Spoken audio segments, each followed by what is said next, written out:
सभी को नमस्कार, सुप्रभात। दिन की शुरुआत दिल्ली के करंट अफेयर एंड न्यूज़ के साथ चलिए शुरू करते हैं।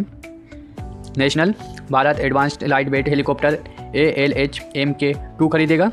3 मार्च को रक्षा मंत्रालय ने 6 advance light weight helicopter ALH MK2 खरीदने के लिए HAL के साथ MOU साइन किया। इसके साथ ही रक्षा मंत्रालय ने सतह से हवा में मार करने वाले वर्टिकल लॉन्च मिसाइलों के अधिग्रहण के लिए हिंदुस्तान एरोनॉटिक्स लिमिटेड HAL के साथ 5,083 करोड़ का कॉन्ट्रैक्ट साइन किया। नई दिल्ली में रक्षा सचिव राजेश कुमार सिंह की मौजूदगी में इन अनुबंधों पर साइन किए गए। ALH MK2 हेलीकॉप्टर भारतीय तटरक्षक बल के लिए खरीदा जाएगा और स्टील मिसाइलों को भारतीय नौसेना के लिए युद्धपोतों पर तैनात किया जाएगा। ALH MK2 का उपयोग समुद्री निगरानी, खोज बचाव, मेडिकल एविक्यूएशंस, तटरक्षक ऑपरेशंस और रेस्क्यू ऑपरेशन के लिए किया जाएगा। इसके अलावा ALH MK3 हेलीकॉप्टर को कॉन्ट्रैक्ट HAL के साथ 2,901 करोड़ रुपए में किया जाएगा। इस कॉन्ट्रैक्ट में operational equipment, engineering support package और परफॉर्मेंस बेस्ड सपोर्ट भी शामिल है। ALH MK2 और 3 डबल इंजन वाले एडवांस्ड लाइट वेट हेलीकॉप्टर हैं। नेक्स्ट, पूर्व केंद्रीय मंत्री KP उन्नीकृष्णन का निधन। 3 मार्च को पूर्व केंद्रीय मंत्री और वरिष्ठ कांग्रेस नेता KP उन्नीकृष्णन का निधन हो गया है। वे 89 साल के थे। उन्नीकृष्णन केरल के राजनीतिक इतिहास में सबसे लंबे समय तक एक ही लोकसभा निर्वाचन क्षेत्र का प्रतिनिधित्व करने वाले नेता रहे हैं। उन्नीकृष्णन ने 1960 में कांग्रेस पार्टी ज्वाइन की थी और पहली बार 1971 में कांग्रेस के टिकट पर राज्यसभा पहुंचे थे। 1971 से 1996 तक उन्नीकृष्णन कोझिकोड में वटकारा से सांसद रहे और 3 अलग अलग राजनीतिक दलों का प्रतिनिधित्व किया। उन्नीकृष्णन ने 1977, 1980, 1984, 1989 और 1991 के चुनावों में भी अपनी जीत का सिलसिला जारी रखा। वे 1977 के वर्ष कांग्रेस यू और कांग्रेस एस का हिस्सा रहे। 1995 में दोबारा कांग्रेस पार्टी ज्वाइन की।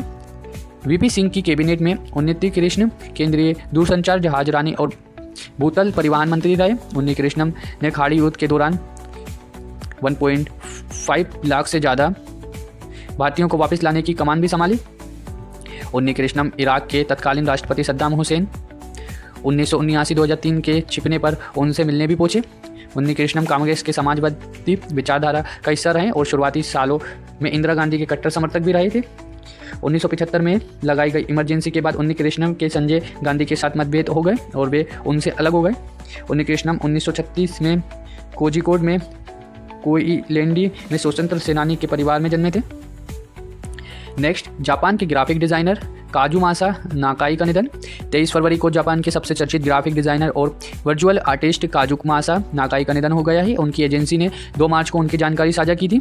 नाकाई 96 साल के थे। उन्होंने आधुनिक जापानी वर्चुअल कल्चर और ग्राफिक डिज़ाइन के जरिए 70 साल तक लोगों तक पहुंचाया। नाकाई ने WW2 के बाद और समकालीन युग में जापान की स्थिति को वर्चुअल आर्ट के जरिए लोगों तक पहुंचाया। सापोरो में 1972 में विंटर ओलंपिक के जरिए नागाई ने ओशियन ग्राफिक डिज़ाइन किया था। इसे जापान के डिज़ाइन इतिहास की आधुनिक पहचान माना जाता है। नागाई के प्रमुख जापानी ब्रांडों और संस्थानों जैसे Asahi, breweries, Mitsubishi, UFJ financial group, Japan railway, Tokyo electrical power और अन्य के लिए लोगो बनाए। नागाई 1960 में निप्पॉन डिज़ाइन सेंटर NDC के संस्थापक सदस्य में शामिल रहे। नागाई निप्पोई डिज़ाइन सेंटर के अध्यक्ष के रूप में कार्यरत रहे और जापान में ग्राफिक डिज़ाइन को प्रोफेशनल आर्ट बनाने और उन्नत करने में महत्वपूर्ण योगदान दिया। माना जाता है कि नागाई ने ही जापानी एडवर्टाइजमेंट इंडस्ट्री में स्वर्ण युग की शुरुआत की और लोगों तक ये मैसेज पहुंचाया कि कमर्शियल आर्ट में भी गहराई हो सकती है। अपने लंबे करियर के दौरान नागाई की उत्कृष्टता को देश के सर्वोच्च सम्मान से सम्मानित किया गया। नागाई को 1989 पर्पल रिबन के साथ मेडल और 1999 में रोसेट के साथ Order of the Rising Sun gold range medal मिला। 1990 के बाद नागाई ने लाइव पोस्टल सीरीज को शुरू की और हाथ से बनाए गए जानवरों और पौधों का एक संग्रह शुरू किया। नेक्स्ट, पाकिस्तान के क्रिकेट बोर्ड ने खिलाड़ियों पर 50-50 लाख का जुर्माना लगाया। 1 मार्च को T20 वर्ल्ड कप में पाकिस्तान के खराब प्रदर्शन के बाद पाकिस्तान क्रिकेट बोर्ड PCB ने खिलाड़ियों से जुर्माना वसूलने का फैसला किया। पाकिस्तान टीम हर खिलाड़ी पर 50-50 लाख रुपए का जुर्माना यानी 16,28,000 भारतीय रुपयों का जुर्माना लगाया है। PCB ने कहा है कि अगर अच्छे प्रदर्शन पर इनाम मिलता है तो खराब प्रदर्शन पर सजा भी मिलेगी। भारत ने हार के तुरंत बाद टीम को यह फैसला बता दिया गया था। श्रीलंका पर करीब जीत के बावजूद पाकिस्तान का रन रेट खराब रहा, इस कारण पाकिस्तान मौजूद वर्ल्ड कप से बाहर हो गया है। पाकिस्तान टीम के प्लेयर्स को 4 कैटेगरी में सैलरी मिलती है। कैटेगरी ए में करीब 65 लाख रुपए, कैटेगरी बी में 45 लाख रुपए, कैटेगरी सी में 20 लाख रुपए और कैटेगरी डी में 12.5 लाख रुपए हर महीने मिलती है। जुर्माने के बाद बी कैटेगरी प्लेयर की करीब 1 महीने की सैलरी कट जाएगी। वहीं सी और डी कैटेगरी के प्लेयर को 2 से 3 महीने की सैलरी जुर्माने में देनी पड़ेगी। जुलाई 2025 से जून 2026 के पिछले कॉन्ट्रैक्ट में पीसीबी ने किसी भी खिलाड़ी को एक कैटेगरी में नहीं रखा है। नेक्स्ट, भारत रूस से S-400 Sudarshan air defence system खरीदेगा। 2 मार्च को रक्षा मंत्रालय ने कहा है कि भारत रूस से 5 S-400 Sudarshan air defence system खरीदेगा। रिपोर्ट के मुताबिक पिछले साल ऑपरेशन सिंदूर के दौरान S-400 सिस्टम के प्रदर्शन के बाद S-400 सिस्टम खरीदने का फैसला लिया गया है। नए सिस्टम को पूर्वी और पश्चिमी दोनों सीमाओं पर तैनात किया जाएगा। इससे चीन और पाकिस्तान दोनों मोर्चों पर भारत की हवाई सुरक्षा क्षमता मजबूत की जाएगी।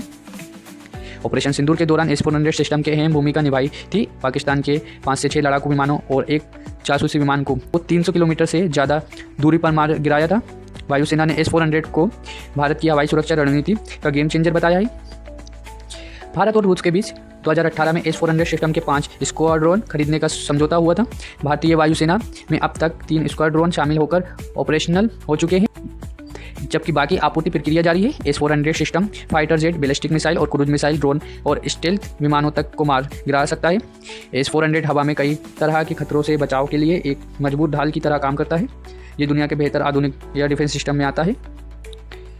S-400 ट्रायम्फ रूस का